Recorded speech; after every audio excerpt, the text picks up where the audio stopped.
দুর্বলতার সমস্ত কিছু প্রকাশ করতে পেরেছেন এবং আন্তর্জাতিকভাবে স্বীকৃত যে এই মামলার মাধ্যমে আমার অতীতের আগের সরকারগুলো কীভাবে নির্মমভাবে আমাদের আগের ভাইদেরকে হত্যাকাণ্ডের মাধ্যমে তাদের দুনিয়া থেকে বিদায় করেছেন।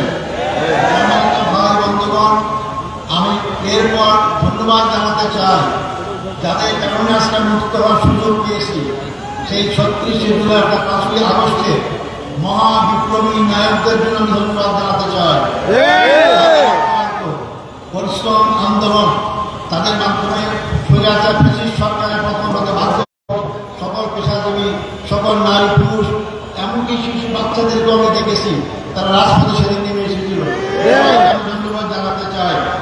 আমি ধন্যবাদ জানাতে চাই আমাদের দেশপ্রেমিক সেনাবাহিনীকে যারা অবদান করল।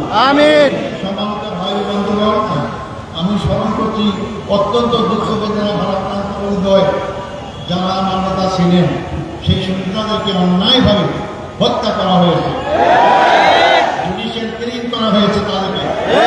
আমাদের সদ্য নেতা বাংলাদেশ জামাত ইসলামীর আমির শহীদ মৌলানা মতিউর রহমান নিজামী, আমাদের সদ্য নেতা জনাব শহীদ আলী হাসান মোহাম্মদ মুজাহিদ, আমাদের সদ্য নেতা জনাব মোহাম্মদ কামারুজ্জামান, আমাদের সদ্য নেতা জনাব মোহাম্মদ আব্দুল কাদের মোল্লা, আমাদের সদ্য নেতা জনাব মোহাম্মদ আব্দুল কাদের মোল্লা।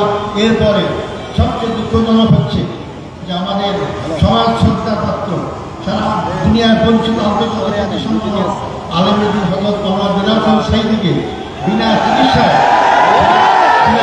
হত্যাকাণ্ডের ষড়যন্ত্র হত্যা করা হয়েছে। আমি এটাকে সবাইকে স্মরণ করছি। সাথে সাথে আমি স্মরণ করতে চাই আমাদের সদ্য নেতা কাশিম আলী সাহেবকে।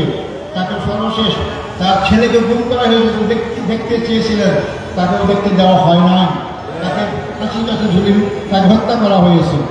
আমি সাথে সাথে জাতীয় দলের নেতা জনাব সালামী কাদের চলে গেছে, আমি সেটাও আমি স্মরণ করতে চাই। সম্মানিত ভাই বন্ধুগণ, আমরা এর মধ্যে হারিয়েছি জেলখানায় আমাদের সেই শ্রদ্ধ নেতা অধ্যাপক গোলাম আজমকে, আমরা হারিয়েছি আমাদের ইউসুফ সাহেবকে, হারিয়েছি আমরা 5 বারের নির্বাচিত এমপি আব্দুল সোহান সাহেবকে আমরা হারিয়েছি। এরপর আমি বের হয়ে হারিয়ে দেখতে পেলাম আমাদের সামনে এখন তার নেই আমাদের আমিরের জামাত আমাদের পরের যে আমির আছেন মবুল আহমদ সাহেব এবং আলী আহমদ সাহেব, তার সবাইকে শ্রদ্ধাবাদ স্মরণ করছি এবং তার পরিবারের সদস্য সহ সবার কাছে আমি